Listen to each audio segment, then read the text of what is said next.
How is it going? I hope everyone's doing well, and thank you for tuning in this video. Today, I'm here with my paper review for WWE NXT TakeOver Vengeance Day. Let's go ahead and dive right in the show, which on the pre-show, we actually had something noteworthy happen. The debut of LA Knight, formerly known as Eli Drake.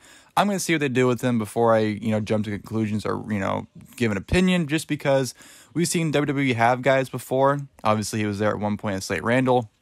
They've released people, brought him back, and then did nothing of them again and released them. They did it with Chris Hero, EC3, and I just don't know if, LA Knight, especially with that name, will be another one of those people. So I definitely do think it's potential with him. I'm not going to sit there and say that, he doesn't bring anything to the table. I do think he does bring something to the table. Whether they execute that or not is up to them. So LA Knight debuting on the pre-show, thought that was noteworthy. So we'll see what they do with him. But, of course, onto the main show, opened up with the 2021 Women's Dusty Rhodes Tag Team Classic Finals. Dakota Kai and Raquel González taking on Ember and Shotzi Blackheart. What an incredible opener we had here, I thought. Both teams looked outstanding. I thought they put on an awesome match. Kind of started off slow, with Dakota and Ember, but things definitely picked up. Raquel González, they continued to make her look absolutely phenomenal. She definitely had the best showing.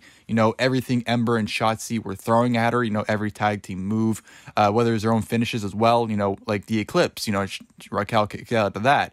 Raquel just looked absolutely dominant in this match, and she looked very, very strong against Ember and Shotzi definitely looked very good as a team. I will say, though, I thought Shotzi looked kind of sloppy and, kind of slow in this match. If anything, I definitely thought she kind of, brought the pacing down a little bit at times and kind of ruined some spots, not being on cue on some things, but that's just if I'm really nitpicking things, especially about this match. But yeah, all four women definitely were fantastic in this match. Like I said, both teams look fantastic.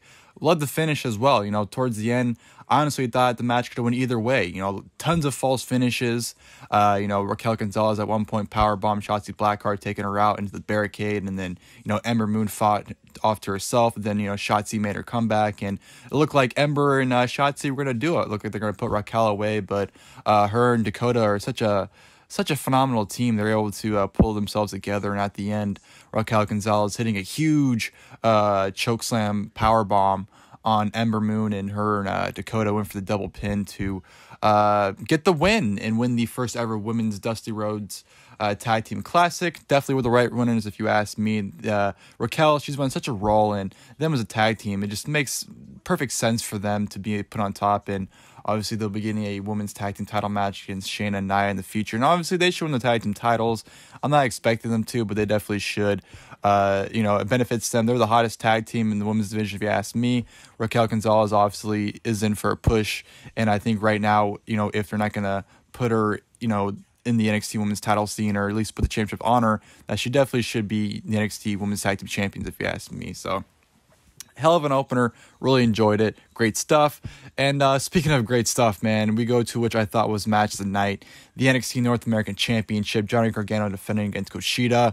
This is the first time we've seen Johnny take over in I don't know how long. And this is, Kushida from New Japan. We've had both of those, both those competitors mixed, and we had an incredible match here. This was absolutely phenomenal. And I'll be honest, going into it, I wasn't too excited just because I felt Gargano over the last year or so has really fell down in the totem pole in terms of his performances. Not saying he's bad or anything, but he just hasn't been putting on those must-see takeover matches. And Kushida, he's just had a very disappointing run at NXT so far, if you ask me. I just had really no real excitement going into it, but these two went out there and fucking made me lose my mind. Absolutely loved it. This is a technical wrestling masterpiece, if you ask me. These two went out there and just tore the fucking house down. Kushida, magically working on Gargano's arm with the different variations of the arm bar, locking in the hoverboard lock. Just so many phenomenal exchanges and counters from both men. Just excellent counters. Even the superplex turned into a neck breaker midair. Just the insane spots these two were doing. You couldn't help but appreciate the wrestling. It was it was phenomenal. You know, the match got put into the outside where Kushida did a full-on sprint to kick Gargano's arm.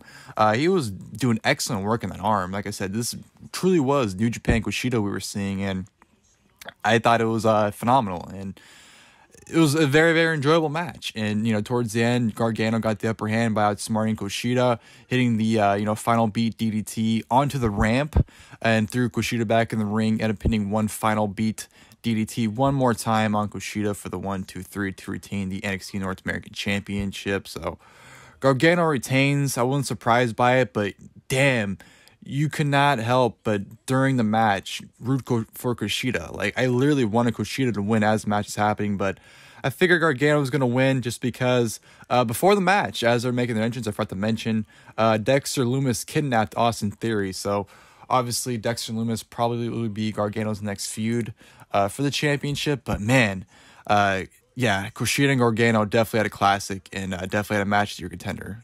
Yeah, phenomenal stuff between both of them. Definitely want to see more of it, and definitely was a classic. So yeah, like I said, in my opinion, match of the night. From there, I'm going to the 2021 Dusty Rhodes Tag Team Classic Finals. MSK taking on Grizzled Young Veterans. Again, another match, honestly, I was looking forward to. You know, I haven't really cared for Grizzled Young Veterans. And MSK, you know, I haven't really been a big fan of them as a Rascal, so I didn't really care for this match. But their styles, I thought, clashed tremendously. You know, obviously, Grizzled Young Veterans, very technical team. MSK, a very high-flying team. And I thought the story they told here was awesome. I thought this match, honestly, was something you would see in PWG. That's kind of the vibe I got from it, and I loved it. I thought it was a lot of fun. Nash Carter, I thought, did a fantastic job selling. Wes Lee definitely was the MVP of this match. He definitely had a fantastic showing with his dives. You know, he just did a full-on jump over the turnbuckle onto the outside. You know, the ricochet dive minus, using the ropes. You know, he's obviously Ricochet used the ropes to, catapult himself forward, or has done that. But Wesley just did a full-on sprint and just did a dive. Just absolutely insane. At one point, almost, taking out his tailbone onto a suicide dive where he landed straight on his tailbone as well at some point. So he was doing some insane stuff. Like I said, Nash Carter, I thought, did a great job selling. And great story, too, Grizzled Young Veterans were doing everything they could to, they're hitting all their tag team finished, but when it came to Ticket to Mayhem, they weren't ever able to hit it. But by the time they actually were able to hit it, Nash Carter made the save for Wes Lee. And, at the end, they were able to make a great comeback. And then MSK ended up getting the victory over Grizzled Young Veterans to win the Dusty Rhodes Tag Team Classic. Honestly, wasn't expecting it. When they were announced for, I thought it'd be a great way to debut them. Maybe have them come towards the end, but come up short. But, still played out that they had a great, performance in their debut. But definitely wasn't expecting them to go all the way. However, they won me over. Same thing with Kushida, like I said, in the North American title match. Midway through the match, I wanted MSK to win. I was rooting for them, and they definitely strapped the moon to them, and it's working. So MSK, Grizzled Young Veterans, like I said, their styles clash into a very, very fun tag team match. Like I said, PWG vibes, if you ask me. And MSK comes out of this tournament looking phenomenal. Obviously, they're in line for an NXT Tag Team title shot, and it wouldn't surprise me if they win them. I could see them winning it and feuding with the Grizzled Young Veterans for the tag team titles down the line. Excellent stuff, and definitely was a great final. And from there, we had a triple threat match for the NXT Women's Championship. Io Shirai defending against Toni Storm and Mercedes Martinez. The match was good. It was just short. All three women were pretty much just doing a sprint and just hitting everything they could. At one point, Mercedes hit a German suplex on Toni Storm off the second rope, which pretty much knocked Toni loopy. And to add to her bad luck, she tried to do a table spot, poor Toni, but the table collapsed before she was able to do it. So just to add to her misery in the match. But it was good. It was good. Io continues to add her insane spots at NXT TakeOvers. She did a jump off of the scalpel to take both Toni and Mercedes out. Back in the ring, Mercedes was able to hit her finisher on Toni. Back and forth, Toni ended up hitting the Storm Zero on Mercedes. Mercedes ends up kicking out. So they're exchanging blows. You're hitting some near falls towards the end, but then Io ends up hitting the moonsault onto Toni, who was pinning Mercedes. And then, Io ended up pinning Mercedes to get the 1-2-3 to retain the NXT Women's Championship. So, like I said, it was a good match. It was just short, so not much to it besides Io's insane spot. And then, of course, go to the main event, which was for the NXT Championship. Finn Bálor defending against Pete Dunne. And Finn Bálor does it once again, where he delivers yet another NXT title classic. This match was phenomenal. Kind of a similar format to the Kyle O'Reilly-Finn Bálor match from 31, where, it was very slow from the get-go, where it's kind of hard to get into. But the match picked up. Balor's hands were fucked up from Pete Dunne working on it. Balor's doing great work working on Pete Dunne's leg. These two men just end up beating the holy hell of each other. Phenomenal near falls, man, to the point where I honestly thought Pete Dunne was going to win the championship, especially where, he took Balor's arm underneath them and made Balor low blow himself and end up hitting the bitter end right after that. I honestly thought Pete Dunne was going to win the championship right then and there. But yeah, these two were just exchanging blows and exchanging counters, and it was awesome. It was another great title defense from Finn Bálor. You could put this match right up there against the Gargano Kushida match, and I wouldn't argue it. This match was honestly equally as good as that, if you ask me. So yeah, just incredible stuff. At the end, Finn Bálor just beating the shit out of Pete Dunne, hitting the missile dropkick 1916, followed it up with a coup de grace for the 1-2-3, retains the NXT Championship against Pete Dunne in an excellent main event. Really enjoyed that matchup, and obviously at the end, couldn't end the show on a happy note. Finn Bálor gets attacked by Oni Lorcan and Danny Burch. They beat him down with Pete Dunne. And then, of course, the Undisputed Era make the save. They make the save for Finn Bálor, run the ring, clear it out, and pose with Bálor to end the show. But Adam Cole, baby, wasn't having it. Super kicks Finn Bálor as the show's ending. Kyle's wondering why the fuck did he super kick Adam, or why Adam super kicked Finn, and Cole, not giving a flying fuck, super kicks Kyle O'Reilly. So obviously, there's been tension in Undisputed Era for a little bit while now, but looks like maybe Undisputed Era is over. I don't know. Roddy obviously was distraught, wasn't sure what to do. Adam Cole kind of walked away, and Roddy kind of just stood there looking at the carnage, and didn't really make it clear if he was gonna, join one side or the other, if anyone's going to be a group. Undisputed Era is officially over, or if Cole's just out of the group, or if Kyle's just out of the group.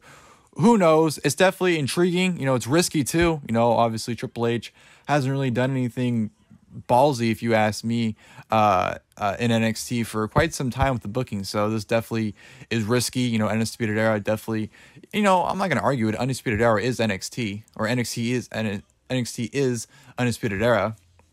So, it definitely was very risky to separate them, but at the same time, Gargano and Ciampa were the brand for a while, and obviously, not really that significant to the show anymore. So it is what it is, but it definitely has my attention. Definitely makes me want to see what happens next. So yeah, definitely was a great way to close, which I thought was an incredible takeover, man. This has been the show of the year so far, if you ask me, not just in WWE, but in all of wrestling. This has been the best wrestling show of 2021 so far, if you ask me.